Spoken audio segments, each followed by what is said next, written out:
Treasure was a pleasure. Like, that's the way I'd put it. There will be a lot of songs that I'm going to make in my career, but this will be one I'll never forget.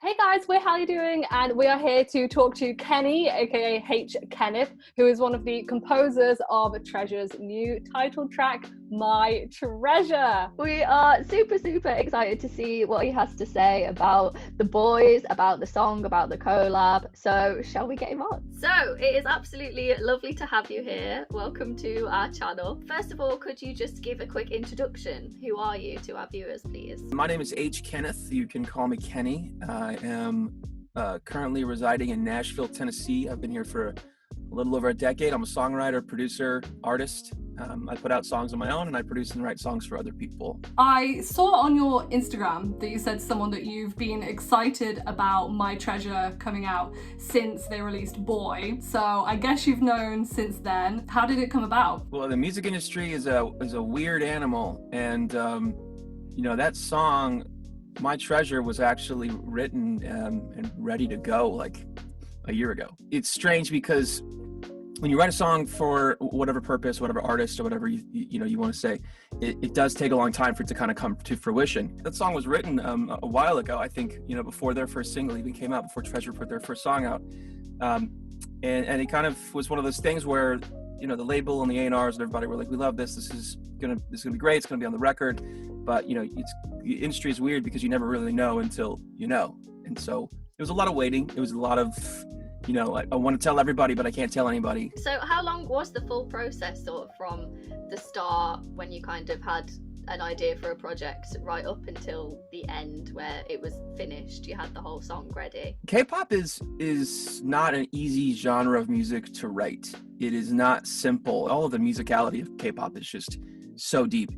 And I'm mainly a vocalist, like a writer, vocal producer, top liner, and lyricist. When I got into writing K-pop, I was not prepared for the lengths that you have to go to get to where we got My Treasure to. But it was definitely, it was a 25 hour process. It doesn't take, this is gonna sound weird, but it doesn't take as long to write a song as it does to arrange a song. And the writing of the song was the easy part, but arranging all the parts for all the guys and so that everybody had their own kind of personality in each of their kind of melodies and harmonies and stuff, that was hours and hours.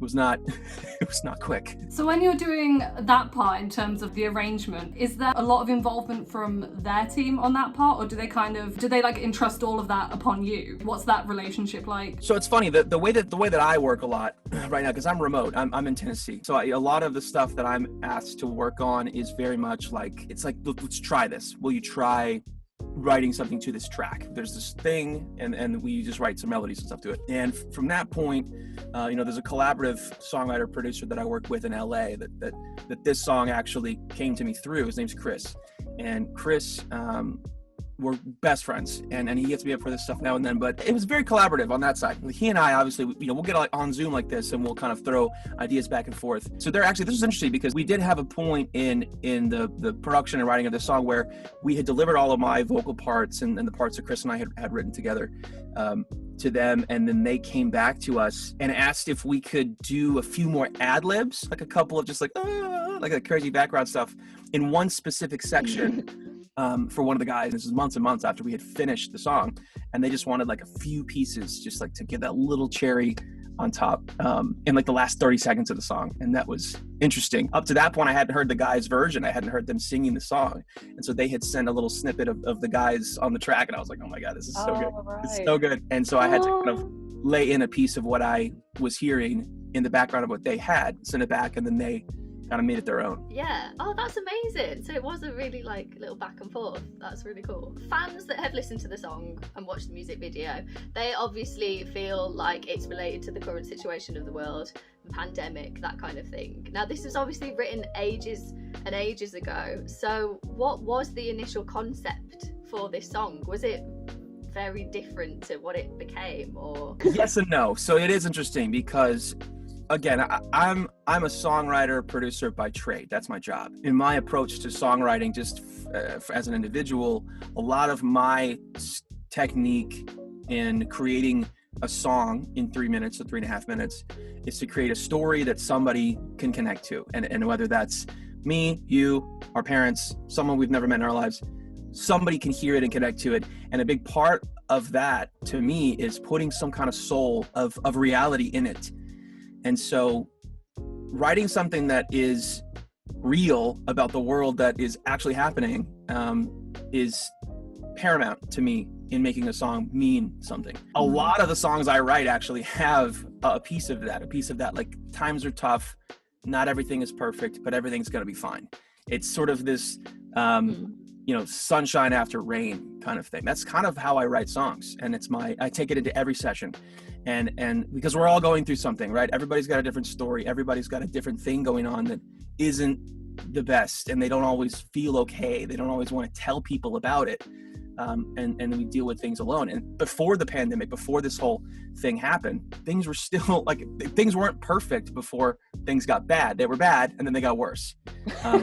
And so, writing a song, about, things, hoping that things will be better or feeling okay. That was what we set out to do. When we sent it over to those guys, they're going to make it their own and put it into their own language. But it, says basically the thing we set out to say, which is like, everything's going to be okay. Like things are tough now and then, but it's going to be fine. So it just came at a really appropriate time. You look at the title, My Treasure, obviously that's not what we called the song. Originally it was just called Your Friend.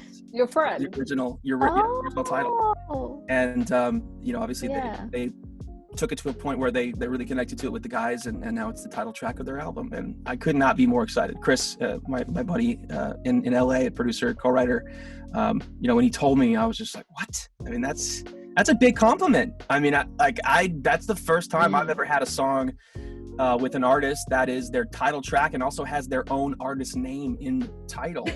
YG are like very selective as well. Like usually they keep a lot of stuff like kind of in-house. I was the dark horse. I don't know why they picked me.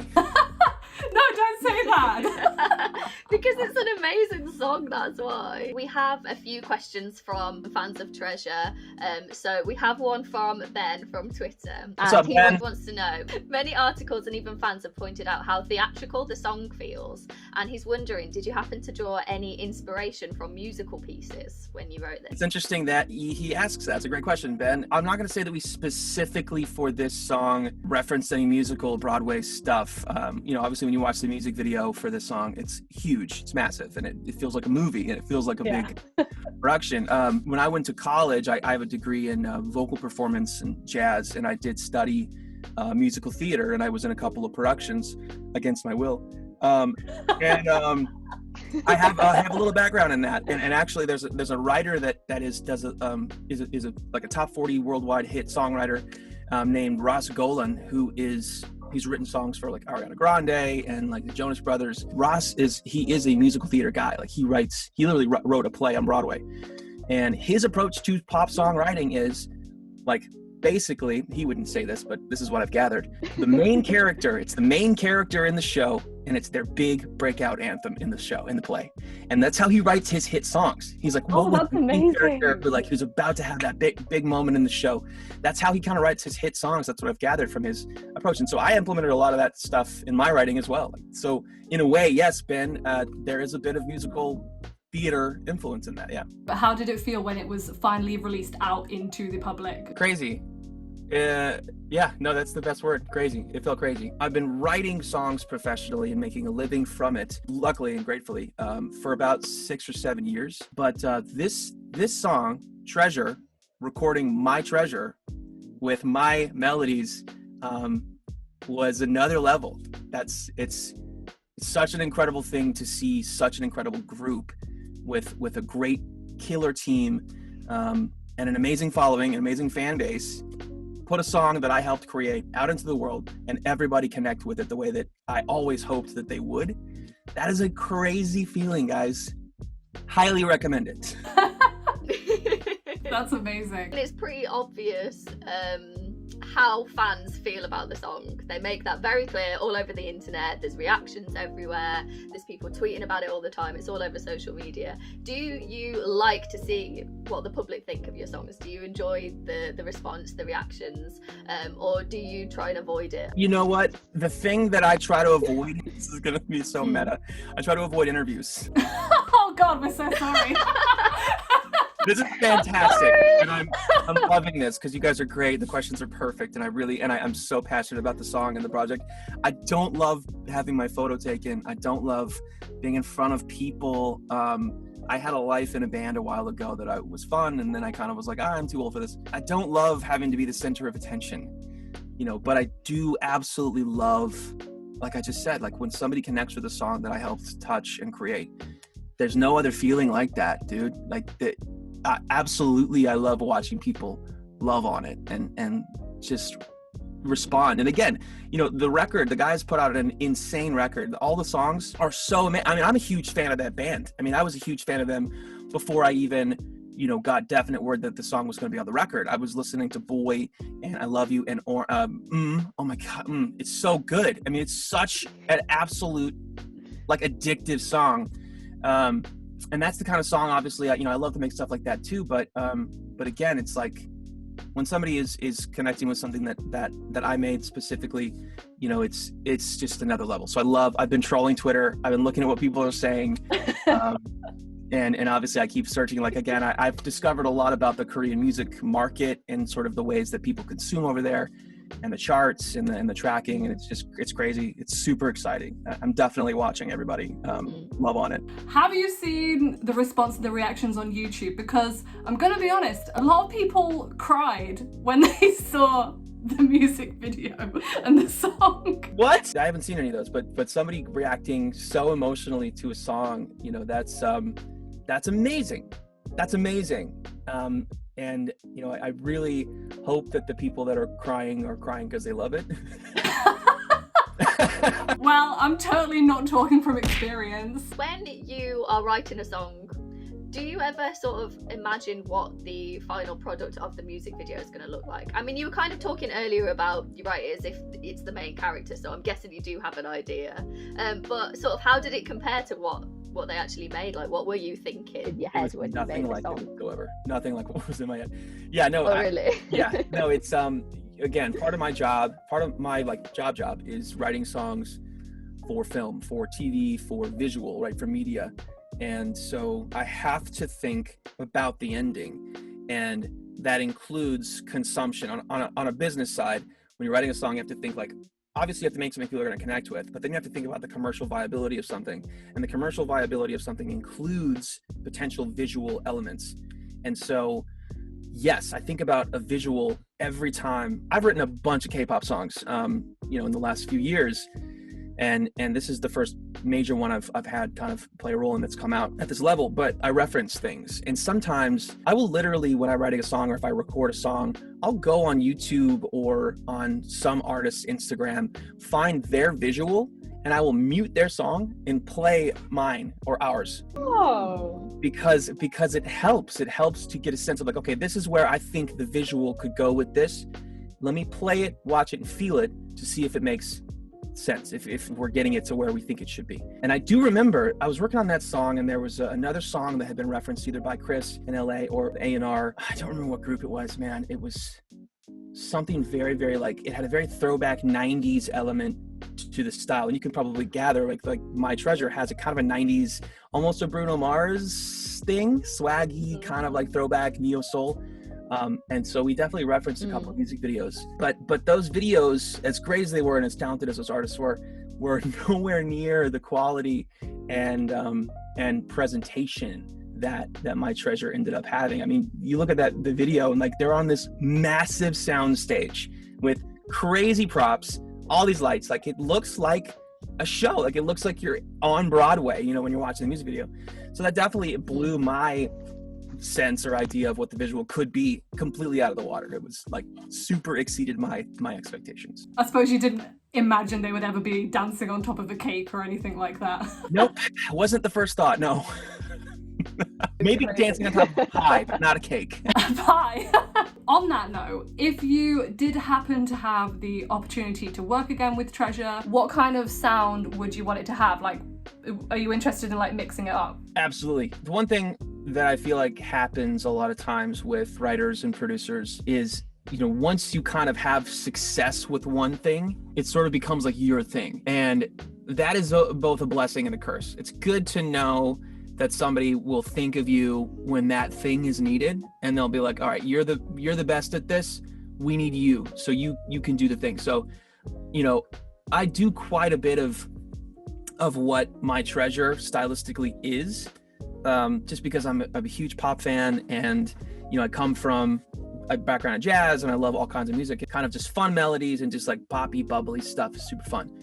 But I also love rapping. Like, I love rapping. I never want anybody to see me do it, but I do rap, and I do write just like cool, wacky stuff. And, first of all, absolutely would drop everything to work with Treasure again.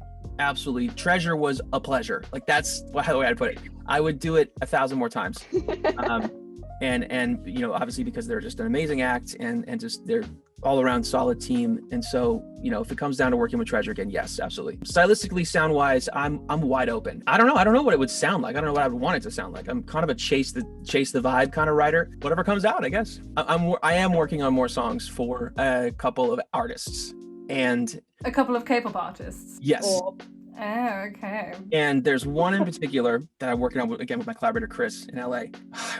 I wish I could show you. I can't. I'm sorry. I will just say that it has a perfect mix of like modern alternative pop meets 50s, 60s doo-wop. Whoa. Oh. It is a trip. And I'm really hoping that it's going to get picked up by one of these fantastic groups. There's two that we love it for. One of them you guys are very familiar with. I'll just say that. No one's picked it up for sure yet, but it is an absolute like left turn from what like My Treasure sounds like. It's literally like a 50s song mixed up with a Justin Bieber song. Oh, well, I really hope it happens, because I would love to hear that. The world needs to hear it. And it's very interesting that you say that, actually, because we had another question from someone on Twitter. This was from Yoshi's Beret, and they asked if there are any more songs like My Treasure that you've composed and you're waiting to release. So I guess not quite like My Treasure, but you've got some on the back burner that you're hoping are going to come to fruition soon. Yes. So. And actually, yes, there are. She's very, there's your answer. So the My Treasure sound style vocally, part of why the guys loved that song was because of the way that I phrase some of my melodies. The way that I sing and phrase things is similar to like a Charlie Puth, a Justin Bieber, Bruno Mars, male pop kind of modern vibes. And that's what my influences are. And so part of the reason they loved that song was because of the way that I was phrasing a lot of those melodies. And so that's how I write naturally. It took a lot of work to make it perfect, but there are a lot of other songs. Again, my buddy Chris, who I work with, he is my main collaborator with K-pop. And so we've got a dozen or more songs that are kind of like that same kind of vibe. And you can always give us a rendition if you'd like to. If there's any interest in my voice, I do have songs out. I release songs as H. Kenneth. They're on Spotify. I do a lot of stuff, work in like the EDM dance world as well. When I'm sitting by myself and writing songs by myself in a vacuum, my songs feel more like almost folk, folk pop. Bon Iver meets a little bit of Shawn Mendes. What are your plans for 2021 or wish list things? What's going on with you this year? I'd like to get out of my house. I would like to leave my house in 2021. That would be nice. Starting the year off with an incredible collaboration with Treasure. It's a pretty high bar. Oh yeah. That's been one of my, getting an incredible cut with an artist like Treasure has been on my bucket list for a long time. So starting 2021 off with that kind of a box checked off. Obviously it's more than that, but it's a really interesting thing because I do have to think constantly. I'm self-employed basically. I'm a songwriter. What company is going to hire me? to write a song for them. Which, yeah, there's labels and there's publishers, but I'm independent, and so like I don't have anybody I have to answer to, but that means I've got to keep hustling and doing work. And so I'd love to have more cuts like this. I'd love to have more artists, like what I do enough to collaborate, and see a song come to a pinnacle moment like My Treasure has. I'd love to see that song go platinum. I'd love to see that record go platinum. It would be my first, and it would be a huge accomplishment for them. Platinum records are great and everything. That'd be cool. But my big goal for the year is just to have more successes like that. I love writing great music. I love having artists, again, connect with the songs I'm making. I love having fans connect with the songs I'm making, because it enables me.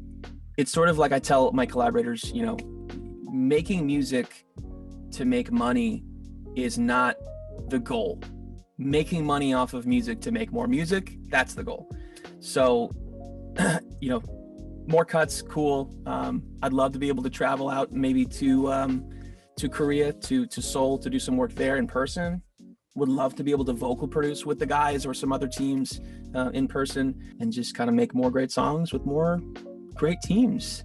We've got another question from Twitter. This one was from Junkies Cavity, and they just want some advice as they are interested themselves in working on songwriting or music in general. So have you got any advice for them? Well, it depends where they are in their journey. There's a lot of things that I've learned from, not just from trial and error and from failure. I've learned most of what I know from failure. But a big thing that helped me was emulation, in the sense that you listen to the things that you love and that you respect, and the songs that you connect with. As a creator, if you're thinking, wow, I want to make songs and I want to make music, start with what you know, start with what you love, and emulate that. Try to recreate that with your own style. And that includes listening to other people's melodies, other people's cadences, the way they arrange their songs, the dynamics. Just pay attention, really dig in and pay attention to what other people do, and try and do that. Rip it off 1,000 times if you have to. Rip off all of Ariana's songs. Rip off all of BTS's songs. It doesn't mean that immediately someone's going to want to be like, oh yeah, we want to record that. We like that song too because it sounds like BTS. It's not going to happen. It's going to be the opposite. They're going to say that sounds too much like something else. You need to do that. You have to get that, like, their notes under your fingers so that you can learn how the dance works, right? Learn the dance, and then eventually when you learn all the rules and the moves, you can move things so that you have your own, right? So you start to make your own melodies and you have your own dances. And that's the only reason I've gotten to where I am, is because I did what they did as many times as I could to figure out how they did it. And then I turned it into my own. It took me 3,000 songs to get to My Treasure. Wow. And that's not an exaggeration. There are people who think, and there are exceptions. There are people who think that they'll just write that one song and it'll be done, over with. Like, we got it. It's a hit. It takes a long time, dude. It takes a long time. And you're going to write songs that you think are the best thing you've ever written. And then 2 weeks later, you're going to write something new and say, that old song is trash. This one's the best. And that's going to have to happen hundreds of times. And eventually someone's going to say, that's really good. And when that day comes, you're going to have this issue and you're going to say, I didn't think that was very good at all. And then that's when it happens. So it takes a lot of work, and emulation, do what you know, do what they do that you love, and then do it 1,000 times, trial and error, you'll get there. That is amazing advice. We have a would you rather. So we're going to ask you a would you rather. You want to answer it and then afterwards think of a new one for the next interviewee. Our one for you is, would you rather produce or write the best song in the world that is literally like everybody's anthem, everyone's obsessed with it, it's amazing, but nobody knows that it was you that made it, or write and produce songs that you think are rubbish, you don't like them at all, you think they're terrible, but you make a lot of money for it and you get all of the global recognition? The first one. Yeah, 100%. The first one. Yes, because that to Why? me, that's special. That's something different, because if you make something that the whole world loves, you don't need credit. I get it. Obviously credit's great, but again, to make something that the world connects with and loves, that changes things for the better on any level, absolutely, hands down. No one needs to know me. I don't care. They just need to know that song.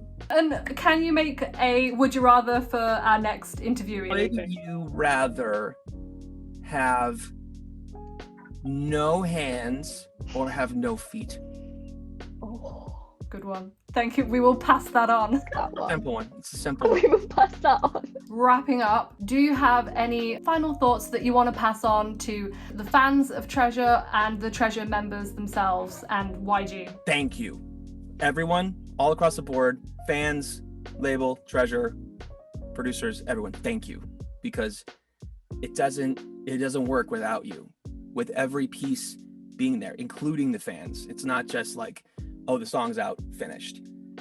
The continuation, you know what I mean? The secondary element to a song being successful, and the main reason a song is successful is because people listen to it. And as fans, you know, you guys serve the main purpose. You know, like my purpose is just to make a song that you're gonna love, and your purpose is to love it. And when you do, and when you get to that point with a song where you're crying on YouTube, that's what it's for. That's what it's for. And I just like thank you guys for listening and loving it, and for supporting Treasure, and thank you to Treasure obviously for giving my creative process a chance. It's been a weird year, and I'm glad that the culmination is, at least in my story, you know, at the moment, something as cool as this.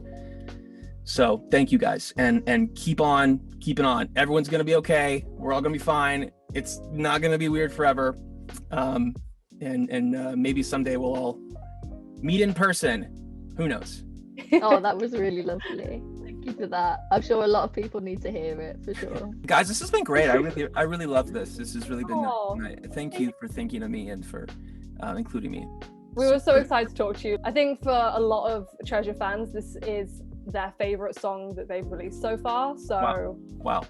for a lot of people, I think because it's quite like a comforting song, it seems to mean a lot to people already. That's what it's for. I'm glad people love it, and I'm glad people are connecting with it. It's like there will be a lot of songs that I'm gonna make in my career, but this will be one I'll never forget. Thank you so much. It has been wonderful. It's been wonderful for me. I really enjoyed this, guys. I really appreciate it.